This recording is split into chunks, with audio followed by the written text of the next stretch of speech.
Hello friends, आज हम बात करने वाले हैं नेक्स्ट टॉपिक के बारे में और वो है प्लांट ब्रीडिंग। अब प्रीवियस टॉपिक में हमने देखा एनिमल ब्रीडिंग और उसके बाद में हमने देखा फिशरीज और आई थिंक एग्रीकल्चर, राइट। अब हम स्टार्ट करेंगे नए टॉपिक से और वो है प्लांट ब्रीडिंग। ये बहुत ही इंपॉर्टेंट टॉपिक है। उसका रीजन ये है कि इसके बाद वाले सारे ही टॉपिक इसके बेसिस पे है और हम यहाँ पे कन्वेंशनल ब्रीडिंग मेथड के बारे में बात करेंगे। Now what is mean by breeding? Simple है कि दो गुड क्वालिटी को हम व्हाट वी कैन से यहाँ पे पोलिनेट करेंगे because we are talking about plants here. वहां पे हम लोग ने एनिमल्स के बारे में बात करा था जब एनिमल ब्रीडिंग के बारे में बात किया था। तो here we will be talking about two good quality plants of same species, different species, it is all okay, right. उसको मर्ज किया जाता है ताकि हमें दोनों की बेस्ट क्वालिटी मिले और जो भी डिजायरेबल कैरेक्टर्स है उसे हम पा सके। So that is what you call it as plant breeding. Now why is plant breeding done? अभी प्रैक्टिस क्यों हो रहा है? तो वी नो दैट कि लॉन्ग टाइम से the population explosion is occurring, right. और उस पॉपुलेशन को कंट्रोल तो हम नहीं कर सकते आइडियली। तो ऑन द अदर वे हम क्या करेंगे कि उसकी जो डिमांड है उसको हम बैलेंस करने की कोशिश करते हैं या कंपेंसेट करने की कोशिश करते हैं। So we try to balance और we try to compensate the needs of the population. And here it comes with the green revolution के प्लांट्स को किस तरह से ब्रीड करना, उनकी प्रोडक्टिविटी कैसे बढ़ाना, वो सब ग्रीन रिवॉल्यूशन में आया ताकि हम जो कुछ भी नीड्स है उसे हम कंपेंसेट कर सके। So green revolution started with 1960 and plant breeding method भी तभी वहीं से शुरू हुआ। अब प्लांट ब्रीडिंग मेथड में अलग अलग मेथड होती है, जैसे कि म्यूटेशनल ब्रीडिंग होता है, लेकिन वो कुछ कुछ कैटेगरीज के लिए ही होता है। तो यहां पे हम बात करेंगे कि सबसे पहले why do we go for plant breeding, what are the different causes to go for plant breeding. तो सबसे पहले we will be talking about plant breeding methods.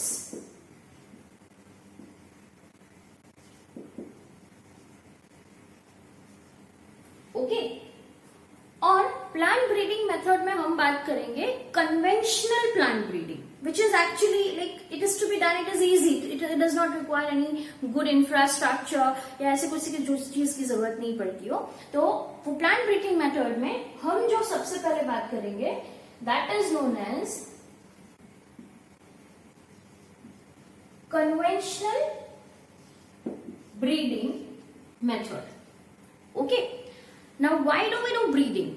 दूसरा होता है म्यूटेशनल ब्रीडिंग। वो कुछ चीजों कुछ कैरेक्टर्स अगर हमें चाहिए तभी हम वो म्यूटेशनल ब्रीडिंग करेंगे।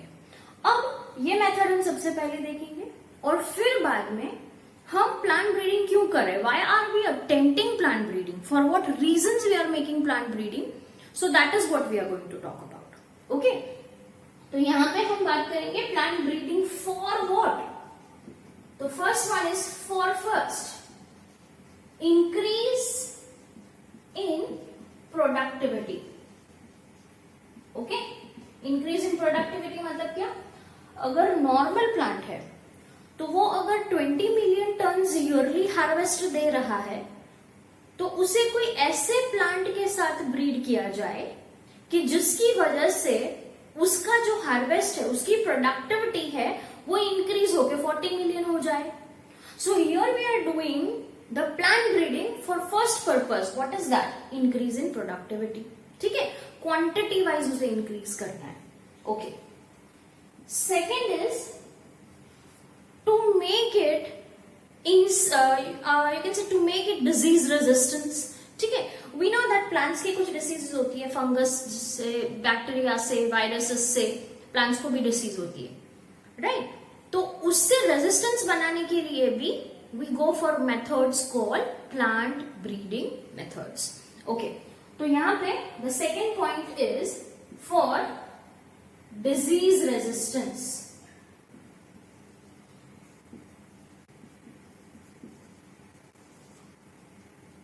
Third,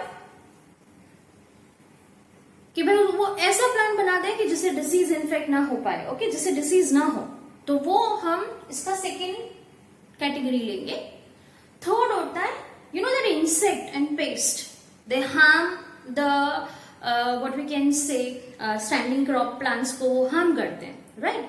तो इंसेक्ट पेस्ट रेजिस्टेंस भी करें तो काफी सारा प्लांट लॉस। अभी हमने देखा कि लोकस्ट का अटैक हुआ था डिफरेंट कंट्रीज पे, राइट, लोकस्ट। तो कितना एक फियर्सफुल कंडीशन थी उस टाइम पे पूरी वर्ल्ड में कि यहाँ से वो आ रहे हैं, लोकस्ट का पूरा स्वाम आ रहा है, right. And so that is creating a great loss. So plant ऐसा बनाया जाए कि जो इंसेक्ट पेस्ट रेजिस्टेंट हो, जिसकी वजह से वो इंसेक्ट या पेस्ट उस प्लांट को कुछ ना कर पाए। So the third, why do we go for plant breeding method? To make the plant insect pest resistance, ठीक है। तो सबसे पहले हमने देखा प्रोडक्टिविटी इंक्रीज करना। सेकेंड हमने देखा कि प्लांट को कैसे बनाना है, we have to make the plant the we can say disease resistance, जैसे कि वायरल, फंगल, बैक्टीरियल डिसीज से उसको रेजिस्टेंस बनाना है। And the next is insect pest resistance, उसे करना है। फोर्थ कैटेगरी है जिसे हम कहेंगे to enhance the nutritional value.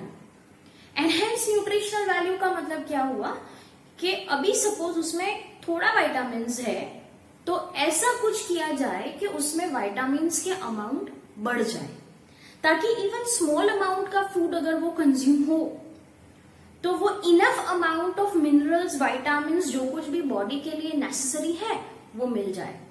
तो यू कैन से दैट हमने पहले क्वांटिटी की बात करी, तो fourth is to improve the quality, improve और एनहेंस न्यूट्रिशन, और इसे हम कहते हैं biofortification, okay, we also call it as biofortification. So this are the four main reasons, ठीक है, for because of which we opt for a method, we call it as plant breeding. So we will see this all later on. First of all, we will go with this. Okay, this is what we are going to opt later on. सबसे पहले हम क्या बात करने वाले हैं, हम बात करेंगे कन्वेंशनल प्लांट ब्रीडिंग प्रोग्राम, कि वो मेथड क्या है. So let us begin with this topic, that is conventional plant breeding program, or you can also call it as method. Okay, now it has got certain steps. इसका सबसे पहला step है collection of variability. So step number 1, I'll write over here. The step number 1 is collection of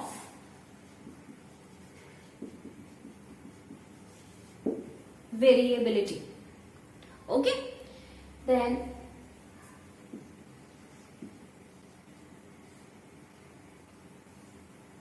step number 2 is collect. अब जैसे हमने variability, सबसे पहले हम वेरिएबिलिटी समझते थे कि अलग अलग प्लांट्स एक ही टाइप के, जैसे कि राइस है तो उसकी जितनी भी वेरियस क्वालिटी है, जितनी भी स्पीशीज है, उसे कलेक्ट किया जाए, तो इन शॉर्ट हम उसे कहते हैं variability.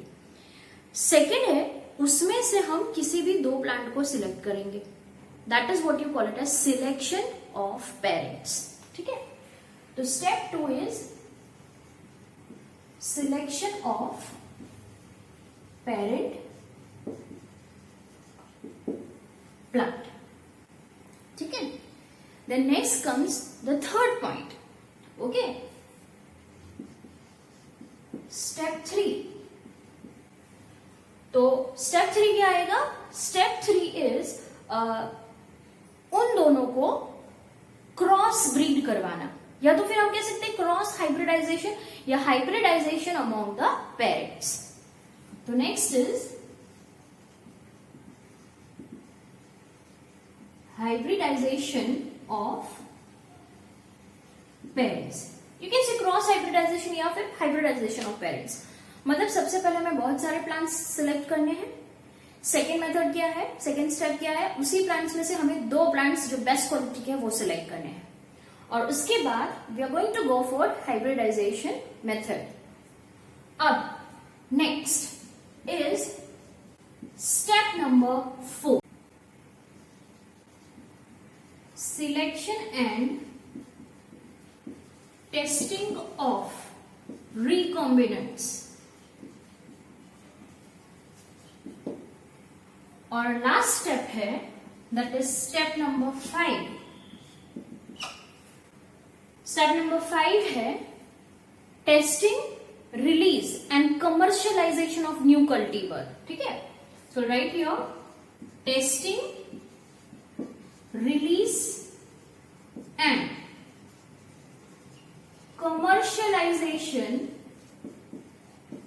Of new cultivar.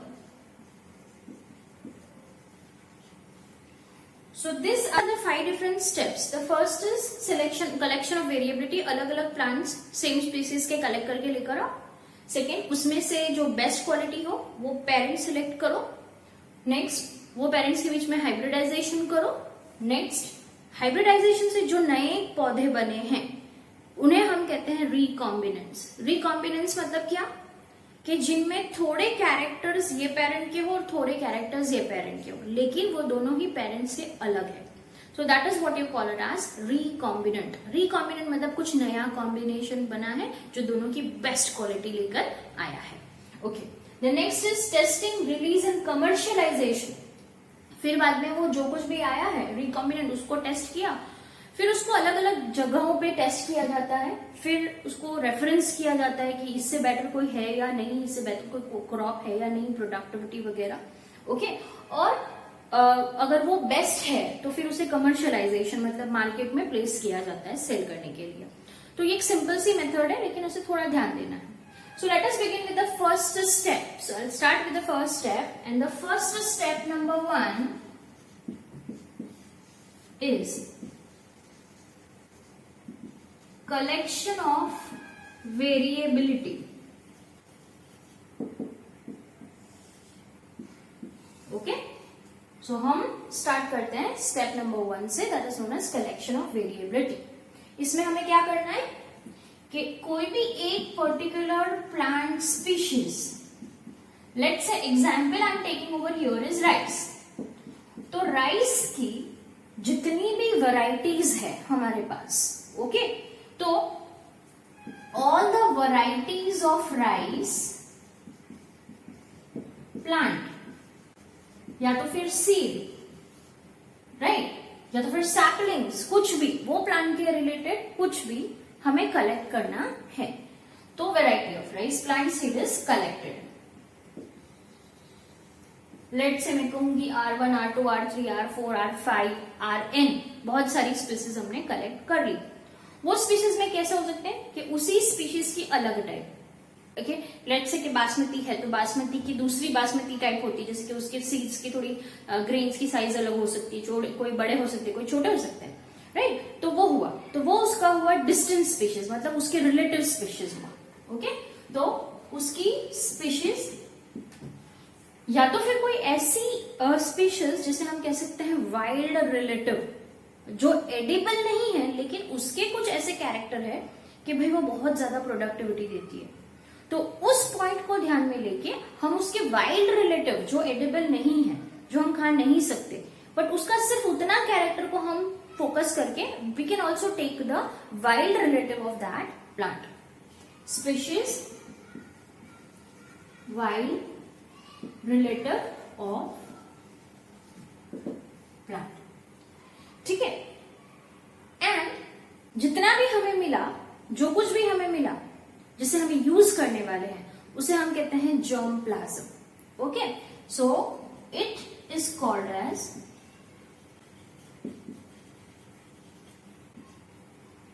germplasm.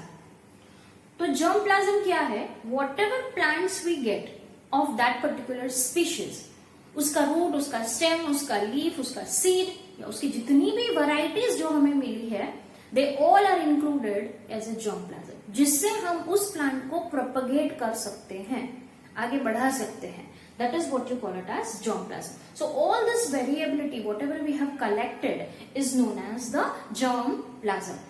Okay? Alright. Next is germplasm हो गया.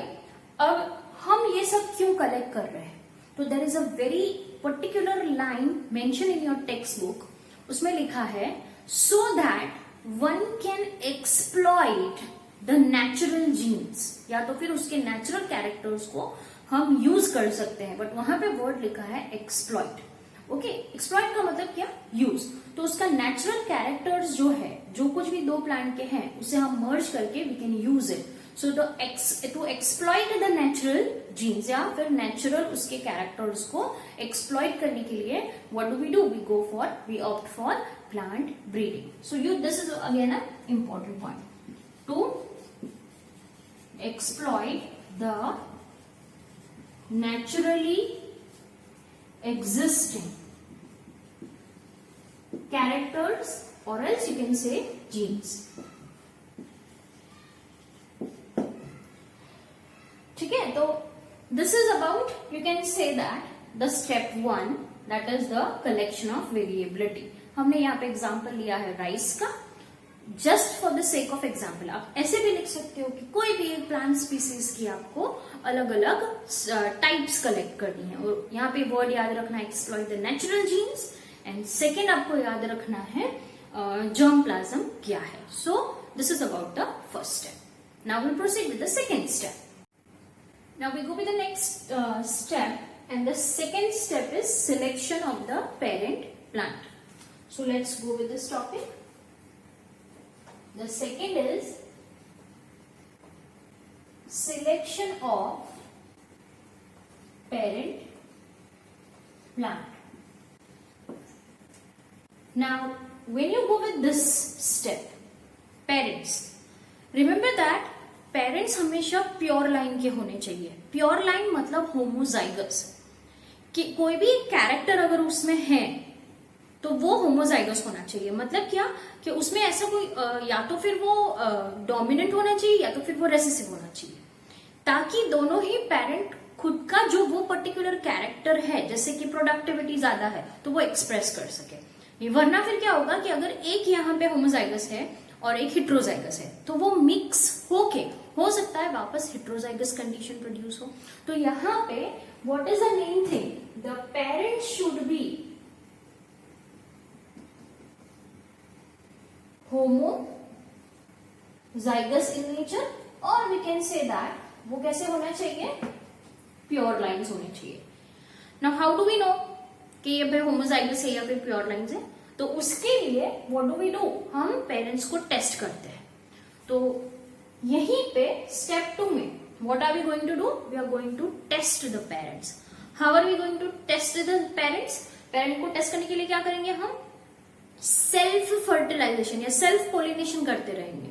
कि लेट्स से ये प्लांट है, ठीक है, तो और ये इसका फ्लावर है, तो here we will only opt for one method, that is self pollination. Repeated self pollination करवाते रहेंगे, और जो कुछ भी सीड आया फिर उसमें से जो प्लांट निकला वापस सेल्फ पोलिनेशन. मतलब क्या? अगेन एंड अगेन उसको टेस्ट करने से अगर वो एक ही टाइप की क्वालिटी दे रहा है, तो मतलब हमें समझ जाना है कि ये प्योर लाइन है. इसमें ऐसा और कोई जीन है ही नहीं जो एक्सप्रेस हो सकता है. ठीक है, तो here the parents are tested by what method? By self pollination. So it can be asked कि कौन सी मेथड है जिससे आप होमोजाइगोसिटी ऑफ प्लांट्स या फिर प्योर लाइन्स ऑफ प्लांट्स आप चेक कर सकते हैं. So that method is known as self pollination. If you go for repeated self pollination, उसका ही कैरेक्टर उसमें ही पोलिनेट हो रहा है, तो नेचुरली कोई नया कैरेक्टर आने के चांसेस नहीं है. और बाई चांस अगर कोई ऐसे रेसेसिव जीन छुप के बैठा है तो वो भी एक्सप्रेस हो जाएगा. ठीक है, तो यहाँ पे what are we going to check is we are going to test the parents for self pollination. और सेल्फ पोलिनेशन करते रहे, फाइनली वी आर सक्सेसफुल, तो हमें बहुत सारे सीड्स भी मिल जाएंगे. So the parents are checked for homozygous pure lines by the process of self pollination. ठीक है, तो this is what you need to remember. तो यहां पे हम क्या करेंगे, we will finalize the parent plant. ठीक है, और उसका अमाउंट भी हमें काफी सारे सीड्स मिल जाएंगे, तो वी कैन यूटिलाइज दोनों ही पेरेंट प्लांट को. लेट्स से अगर ये एक पेरेंट प्लांट है, let's say if I am drawing this as a parent plant, okay, ये एक पेरेंट प्लांट है. Let's say this is rice 1. ठीक है, और दूसरा मैं एक प्लांट ले रही हूं दैट इज राइस 2. तो ये राइस 1 को मैंने राइस 1 के साथ ही पोलिनेट किया, सेल्फ पोलिनेशन, और राइस 2 को मैंने राइस 2 के साथ ही सेल्फ पोलिनेट किया. तो मुझे 2 प्योर लाइन के पेरेंट्स मिल गए हैं. Now what is the next step? The next step is hybridisation of parents. ठीक है, तो अब हम यहाँ पे क्या करेंगे, वो जो 2 पेरेंट्स ली है, लेट्स से कि राइस 1 है, उसकी प्रोडक्टिविटी बहुत अच्छी है. ठीक है, और राइस 2 है जो एडिबल है, या तो फिर मैं कहूंगी जो फंगस रेजिस्टेंस है. ओके, तो ये दोनों ही कैरेक्टर को मुझे मर्ज करना है. Alright, so the third step I am going to follow is hybridisation of parents. So the third is hybridization step. Okay, so what am I going to do in hybridization? मैं क्या करूंगी, दोनों ही parents को cross pollinate करूंगी. मतलब क्या, compulsory let's say कि R1 प्लांट है, लेट्स से ये R1 प्लांट है, ओके, और ये दूसरा है, ये R2 प्लांट है. तो इसकी पोलन ग्रेन्स जाके इस पे पड़नी चाहिए, या तो फिर R2 की जो पोलन ग्रेन्स है वो R1 पे पड़नी चाहिए. तभी हम कह सकते हैं ना कि there is what, hybridization is occurring और क्रॉस पोलिनेशन इज अकरिंग. तो यहां पे I will apply the Mendelian method, we call it as emasculation and bagging. ठीक है, so in hybridization step I am going to opt for emasculation and bagging. ठीक है, so what am I going to do in emasculation? emasculation में मैं क्या करूंगी, सबसे पहले आपको अंडरस्टैंड करना है कि emasculation में मैं एक पर्टिकुलर फ्लावर, प्लांट के फ्लावर का मेल पार्ट रिमूव करूंगी. मतलब what, I will remove stamen before वो मैच्योर हो रही है. I will pluck out the stamen very gently without harming the flower. ठीक है, so let's say I am drawing a flower. The first step I am talking about here is emasculation. So emasculation क्या है? E, that means what? Removal of. Let's say this is a female part and this is a male part. So what am I going to do? I'm going to remove this part with a sterile forceps.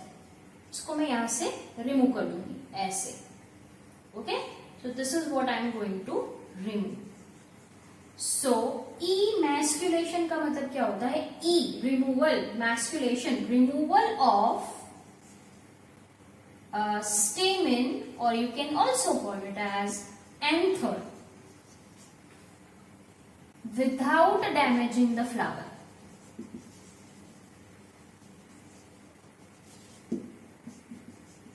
The other floral parts.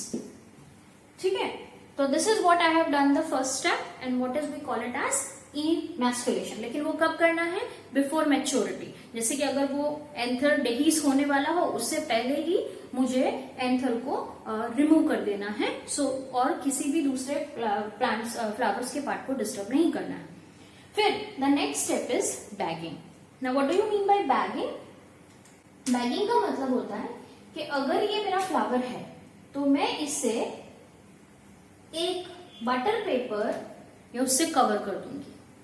Okay, और फिर या तो फिर इससे पहले मैं क्या करूंगी, सॉरी, उससे पहले मैं क्या करूंगी कि दूसरे फ्लावर की, इस फ्लावर की, ये हमने R1 लिया है, तो R2 फ्लावर की पोलन ग्रेन्स इसके ऊपर मैं शेड कर दूंगी. ठीक है, दूसरे फ्लावर की पोलन ग्रेन्स मैं उसके ऊपर ऐसे शेड कर दूंगी. और फिर बाद में मैं इसे ऐसे कवर कर दूंगी बैगिंग के लिए, बटर पेपर की जो बैग होती है उससे मैं इसे कवर कर दूंगी। तो इमैस्कुलेशन मतलब लाइक सपोज एक फ्लावर है, तो remove its male part, that is what you call it as stamen या तो फिर एंथर, और फिर बाद में उसके ऊपर किसी दूसरे उसी के टाइप के जिसके हमें ब्रीड करना है उसके पोलन ग्रेन्स को हमें इसके ऊपर ऐसे शेड कर देना है। अब इसके ऊपर कोई और पोलन ग्रेन्स नहीं आनी चाहिए, so what do, we cover it with a paper, और we sorry not a paper exactly, but हम उसे कह सकते हैं कि बटर पेपर की जो बैग होती है उससे हम उसे कवर कर देंगे। ठीक है, तो the second step is bagging. हम बैगिंग क्यों करते हैं? टू अवॉइड कंटामिनेशन, ताकि दूसरे कोई प्लांट की पोलन ग्रेन आके ड्रॉप ना हो और हमारा ये क्रॉस हाइब्रिडाइजेशन का जो मेथड है वो स्पॉइल ना हो। So that is why we are doing emasculation or bagging, and it is the best method to go for cross pollination या तो फिर हम कहते हैं hybridization. Okay, तो हमने यहाँ पे किया emasculation and bagging. Now next हम proceed करते हैं emasculation और bagging के बाद ये हमने किया, तो what is the importance of this method? So the first thing is what importance क्या है? अगर हमने hybridization किया तो we can get both the good characteristics. ठीक है, तो we can get the recombination of the desired plant.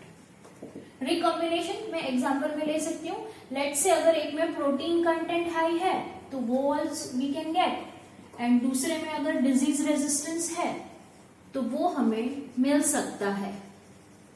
Okay, so we can get two desirable qualities over here. One is protein content and the second one is what? Let's say कि disease resistance है तो हमें वो भी मिल सकता है। ठीक है, अभी next है कि we can exploit those hybrid vigor. Okay, हम उस hybrid को use कर सकते हैं। अब hybrid vigor क्या है? Let us understand what is hybrid vigor. Hybrid vigor का मतलब होता है कि दोनों ही प्लांट्स के, जैसे राइस 1 और राइस 2 के दोनों के बेस्ट कैरेक्टर अगर आ गए तो हम उसे कहेंगे हाइब्रिड विगर। तो hybrid vigour means what, having a better quality than the parent one. Okay, तो this is what we call it as hybrid vigour. अब so this is done now, so we can create this. Okay, and third point हम कह सकते हैं कि we can get the desirable characters through cross pollination. ठीक है, so this is about the importance, but what are the drawbacks of this method? Okay, तो अब हम यहाँ पे लिखेंगे इसके disadvantages क्या है। ओके, तो disadvantage में सबसे पहले ये है कि ये बहुत ही टाइम कंज्यूमिंग और टेडियस प्रोसेस है। What do you mean by time consuming and tedious process? Repeatedly cross pollination करते रहो, हो सकता है आपको रिजल्ट मिले या ना भी मिले। Okay, and it is not easy, और आपने जो पोलन ग्रेन वहां पे डाली इट डज नॉट गारंटी कि ये वो पोलन ग्रेन है तो ये वही उसके जीन्स उसके नेक्स्ट जनरेशन में एक्सप्रेस हो पाएंगे, राइट? सो आपको जो रिकॉम्बिनेशन चाहिए वो हो सकता है ना भी मिले और आपका पूरा रिजल्ट फेल जाए। So the first disadvantage is what? It is time consuming और tiresome process है, hectic process है। आपके बुक में वर्ड दिया है tedious। ठीक है, तो this is the first thing which you need to understand as a disadvantage. And the second disadvantage is, इसके दूसरे disadvantage क्या है कि ये there is no guarantee of result। हो सकता है आपको 100 seeds मिले, 1000 seeds मिले, उसमें से एक भी आपको ये वाला कॉम्बिनेशन जो हमने लिखा है कि प्रोटीन कंटेंट और डिजीज रेजिस्टेंस ना भी मिले, right? Because it depends upon the gene expression. तो result is not guaranteed.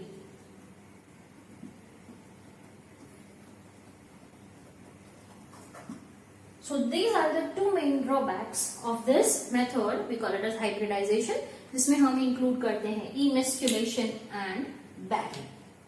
Fine.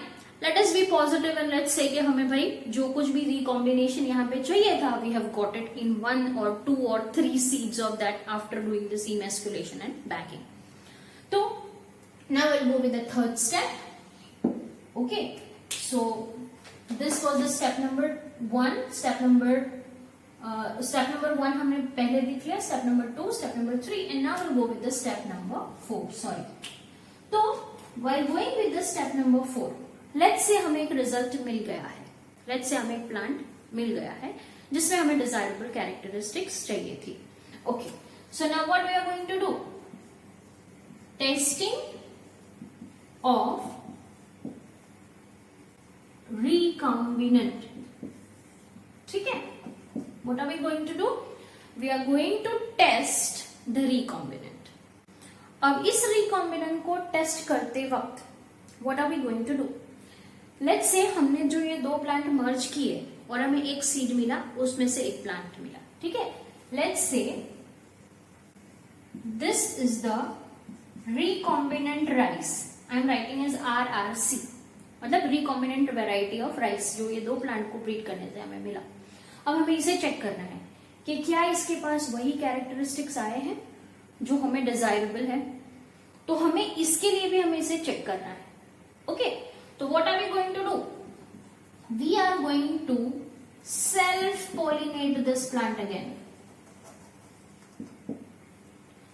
Repeatedly, again and again self pollinate. क्योंकि हो सकता है एक जनरेशन में उसने जो कैरेक्टरिस्टिक दिखाए हो वो नेक्स्ट जनरेशन में उसकी ना भी हो, और या फिर सेकेंड जनरेशन में है तो थर्ड जनरेशन में ना भी हो.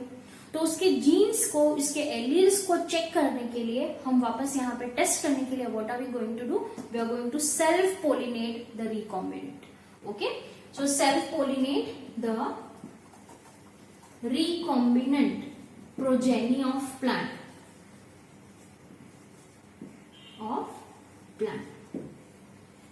ठीक है? और इससे हम इसकी भी प्योर लाइंस चेक कर सकते हैं.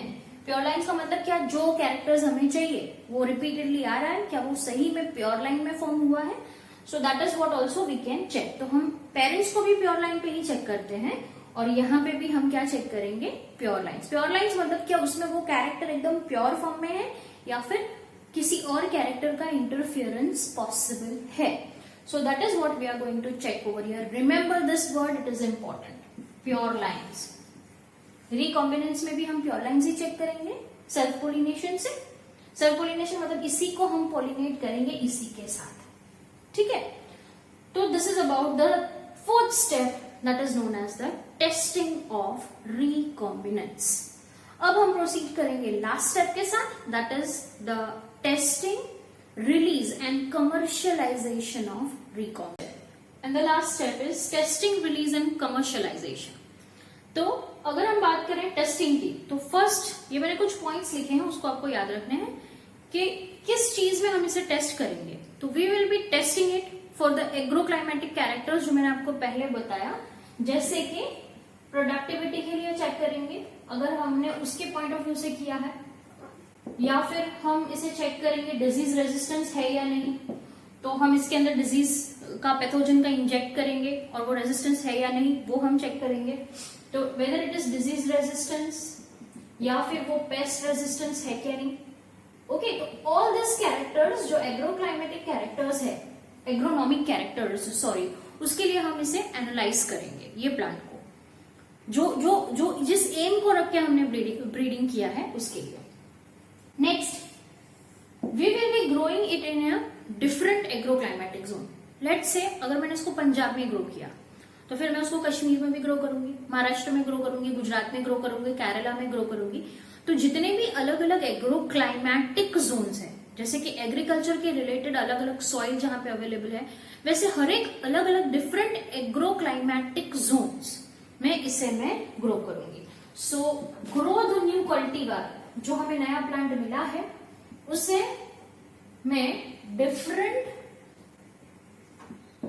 एरियाज में ग्रो करूंगी, सो दैट मुझे पता चलेगा कि ये कौन सी सॉइल के लिए बेस्ट है, इसे कौन सी एरिया का क्लाइमेट बेस्ट सुटेबल है. अगर पूरे इंडिया में ग्रो हो रहा है तो it is the best, it is the bestest quality. ठीक है? तो ये नेक्स्ट कैटेगरी होगी. पहली कैरेक्टर हो गई एग्रोनॉमिक कैरेक्टर्स, फिर होगा एग्रो क्लाइमेटिक जोन्स. फिर इसे फार्मर्स को दिया जाता है, जैसे कि एग्रीकल्चर यूनिवर्सिटी को दिया जाता है, वहीं पे ये रिसर्च होती है. और वो लोग क्या करते हैं, फार्मर्स को टेस्टिंग के लिए देते हैं कि भाई इसको अलग अलग सीजन्स में ग्रो करके देखो, क्या ये समर में ग्रो बेटर हो रहा है। तो 3-4 साल तक 3 to 4 years तक इसे कंप्लीटली अलग अलग सीजन्स में चेक किया जाता है। जिस सीजन में बेस्ट प्रोडक्टिविटी हो तो वो नोट किया जाता है। ओके, तो different seasons, okay, for constantly 3 to 4 years तक इसे टेस्ट किया जाता है कि कौन सी सीजन्स में ये अलग अलग सीजन में इसको ग्रोथ किया जाता है, चेक कि कौन सी सीजन में इसकी प्रोडक्टिविटी बेस्ट है। The next is the reference cultivar या check. What is this? Let's say मैंने ये पूरा एक्सपेरिमेंट किया और मुझे एक बेस्ट क्वालिटी का प्लांट मिला, लेकिन उसकी कंपटीशन करने के लिए मार्केट में ऑलरेडी 1-2 प्लांट होते हैं, 1-2 प्रोडक्ट होते हैं जो उससे बेटर हो या फिर मेरा वाला बेटर हो जो मैंने प्लांट बनाया। तो मैं क्या करूंगी, I will compare my plant which I have made by this method to that the best till now, और वो बेस्ट जो अभी तक था वो हमारा रेफरेंस बन के रहेगा। ठीक है, तो मतलब क्या, जो मार्केट में बेस्ट प्लांट है या मार्केट में बेस्ट कोई राइस की क्वालिटी है, मैं उसके साथ मैंने जो अभी ये ब्रीडिंग से प्लांट राइस बनाया है उसको मैं क्या करूंगी, कंपेयर करूंगी।